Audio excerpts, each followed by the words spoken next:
শুনেছি বলতে আমাদের বাড়ি পাশেই। আমি এখান দিয়ে চা খেতে যাচ্ছি, হট করে দেখি এখানটায় ভিড়, মানে দুটো ছেলে মেয়ে এখানে পড়ে আছে।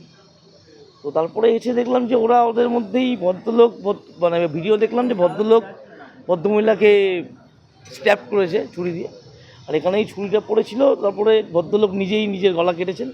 সোদপুরে মহিলাকে ছুরি দিয়ে কুপিয়ে নিজের পেটে ছুরি মেরে আত্মহত্যার চেষ্টা প্রেমিকের, মৃত্যু প্রেমিকার। এলাকায় চাঞ্চল্য।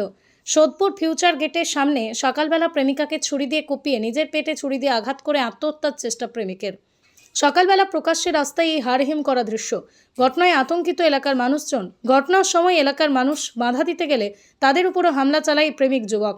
ঘটনাস্থল থেকে দুজনকে সাগর দত্ত হাসপাতালে নিয়ে গেলে মহিলার মৃত্যু হয়েছে। চিকিৎসাধীন প্রেমিক যুবক। ঘটনাস্থলে খড়দহ থানার বিশাল পুলিশ বাহিনী। ওই তারপরে পড়েছিল এখানে, তারপরে পুলিশ আসে। দুজন ছিল। না না, পরিচয় আমাদের এখানকার নয়। বেসিক্যালি এই রাস্তাটা তো ইউজ হয় সবার জন্যই, ট্রেনের রাস্তা। তো এলাকার কেউ নয়, আমাদের পরিচিত কেউ নয়। আমি যা খবর পেলাম, আমাদের ক্লাবের অ্যাম্বুলেন্সে গেছিলো, ভদ্রমহিলা মারা গেছেন, বেডে দেওয়ার সঙ্গে সঙ্গে মারা গেছেন। ভদ্রলোককে হসপিটালে আছেন, ওনাকে অপারেশন দেখানো হয়েছে। এটুকু খবর পেয়েছি অ্যাম্বুলেন্সের কাছ থেকে। জনবহুল একটা অঞ্চলে এই ধরনের ঘটনা কীভাবে দেখছেন? এটা খুব ভয়ানক পরিস্থিতি যেটা দেখলাম। আর এই যেটা বাবুদা বললেন, আমরা সন্ধ্যার পরে যখন এখান থেকে যাই, এখানে প্রচুর ইয়ং ছেলে মেয়ে, বয়স্কদের মানে নেশাফলের আসর বসে এখানে। যত দুনিয়া রাজ্যের, এই লোকাল কেউ না, কিন্তু দুনিয়া রাজ্যের ছেলেমেয়েরা এই পুকুর পাড়ে এসে নেশাবান করে। আজকে এর সাথে মারামারি, কাল ওর সাথে প্রতিনিয়ত দেখি। আমি 7-8 দিন আগে দেখলাম একটা ছেলে একটা মেয়েকে মারছে, মানে দুইজনের মধ্যে মারামারি হচ্ছে। আমি যখন দাঁড়িয়ে প্রতিবাদ করলাম, দুইজনই চলে গেল।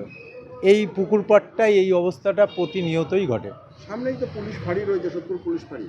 পুলিশ ফাঁড়িতে এতদিন একরকমভাবে চলতো। আমরা আজকের দিনে পুলিশের কাছে রিকোয়েস্ট করেছি যাতে এখানটা একটা চেকিংয়ের ব্যবস্থা করা হয়, ডেইলি যাতে একটা রেটের ব্যবস্থা করা হয়। পুলিশ আশ্বস্ত করেছেন এখানে প্রত্যেকটা দিন নজরে রাখবেন। আমার নাম মধুময় ঘোষ, পানিহাটি মণ্ডল 1-এর ভাইস প্রেসিডেন্ট। পৃথিবীর 3 ভাগ জল 1 ভাগ স্থল, তাই পানীয় জলের অভাব নেই। কিন্তু বিশুদ্ধ পানীয় জল একটাই, বৃষ্টি অ্যাকোয়া। প্রতি ফোঁটায় আনে তৃপ্তি, মেটায় তেষ্টা। বৃষ্টি অ্যাকোয়া, বিশুদ্ধ পানীয় জল। বসবাস করেন, এই ধরনের ঘটনা কি বলবেন? এই ধরনের ঘটনা আমি একটা কথা বলে দিই। এই ধরনের ঘটনা এখানে আজকে হয়তো একটা মার্ডার হয়েছে বা রক্তারক্তি হয়েছে। এই ধরনের ঘটনা এটা নিত্যদিনের, এটা জ্বালা যন্ত্রণা। আমরা ঘরে বসে বসে দেখি ছেলেটা মেয়েটাকে মারছে, হয়তো বেরিয়ে আসি, তখন তারা হয়তো পালিয়ে যায়। কিন্তু এটা নিত্যদিনের ঘটনা। প্রশাসনকে আমরা বহুবার জানিয়েছি।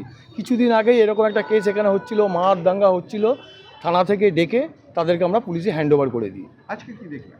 আজকে যখন খবর পেয়ে যখন আমি এখানে আসি, অলরেডি দেখছি ছেলেটি মেয়েটিকে জাপটে ধরে রেখে দিয়েছে আর রক্তে ভেসে যাচ্ছে।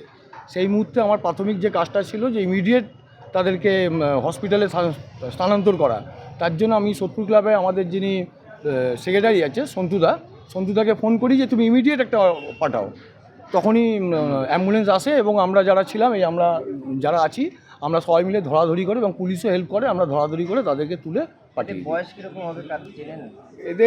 এদের মধ্যে যে মেয়েটি আছে, মেয়েটি যেটি শুনলাম, আমার একটি সাইকেল গ্যারেজ আছে বাড়িতে, মেয়েটি আমার ওখানেই সাইকেলটা রাখতো। ছেলেটিকে আমি চিনি না, মেয়েটিকেও আমি এই মুহূর্তে মুখটা না ভালো করে দেখতে না পেয়ে আমি চিনতে পারছি না। কিন্তু আমি মেয়েটিকেও চিনি, নিশ্চয়ই আমার ওখানে যেমন সাইকেল রাখে আমি চিনি মেয়েটি, মুখ চিনি। বাকি তো বলতে পারবো না কী কিছু জানা যায়নি। পরিচয় বলতে এই মুহূর্তে থানার অফিসার যেটা বললো, মেয়েটি নাকি মহেন্দ্রনগরের মেয়ে, আর ছেলেটি খুব সম্ভবত হারোয়া বা ওরকম কোনো একটা জায়গায়। বয়স কিরকম হবে আনুমানিক? কী করে বলবো বলুন তো? তবে মেয়েটির বয়স হয়তো 40-র মধ্যে, দুজনেই 40-র মধ্যে। না ছেলে 45 আচ্ছা, তা হবে হয়তো। আপনার নাম? আমার নাম তরুণ কান্তি দাস। নদিয়ার সবথেকে বড় English medium school JRS public school, প্রায় 35 বিঘা জমির ওপর গড়ে উঠেছে বিশাল ক্যাম্পাস। নার্সারি থেকে শুরু করে উচ্চ মাধ্যমিক, ITI college, law college, BEd college, ভর্তি চলছে। জেআরএস পাবলিক ব্যালকনি বা সিঁড়ির রেলিং, মডিউলার কিচেন বা ড্রয়িং রুম, এক কথায় আপনার স্বপ্নের বাড়িকে করে তুলুন আরো সুন্দর। Chakdah ply centre, gorgeous look বা কোয়ালিটি সবে 3 নম্বর 1 Chakdah ply centre. Chakdah ply centre, KBM, Chakdah, Nadia. করবেন কেন করবেন বুঝতে পারছেন না তো? সঠিক গাইডলাইন পেতে আজই আসুন নদিয়ার চাকদাতে নিবেদিতা প্রাইভেট লিমিটেডে। Nivedita private limited, marketing and distribution service. Chakdah aluminium centre, ply, কাঁচ, laminates, kitchen fittings, door lock, window ও অ্যালুমিনিয়ামের খুচরো ও পাইকারি বিক্রেতা। চাকদা অ্যালুমিনিয়াম সেন্টার, পূর্বলালপুর 50 নম্বর রেলগেটের পাশে, চাকদা, নদিয়া। হোমওয়ার্কটা করেছো? হ্যাঁ স্যার। এ বাবা, ভুল করেছো কেন? চোখে কেমন ঝাপসা দেখছি, লিখতে আর পড়তে খুব সমস্যা হচ্ছে। চাকদার মডার্ন অপটিক্স থেকে ভালো চোখের ডাক্তার দেখিয়ে নাও। প্রতিদিন প্রকৃত চোখের ডাক্তার ও দৃষ্টি বিশেষজ্ঞ মডার্ন অপটিক্স চাকদহে। স্যামসাং, জিও, রিয়েলমি, নদিয়ার একমাত্র অথরাইজড ডিস্ট্রিবিউটর ঘোষ কমিউনিকেশন, থানার মোড়, চাকদা।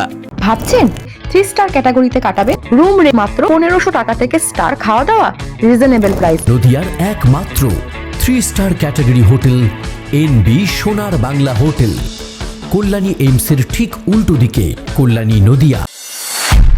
নদিয়া জেলার সবথেকে বড় বিল্ডার্স চাকদার মা মনসা বিল্ডার্স, রড ও সিমেন্টের পাইকারি ও খুচরো বিক্রেতা। মা মনসা বিল্ডার্স, পদ্মবিলা, চাকদা, নদিয়া।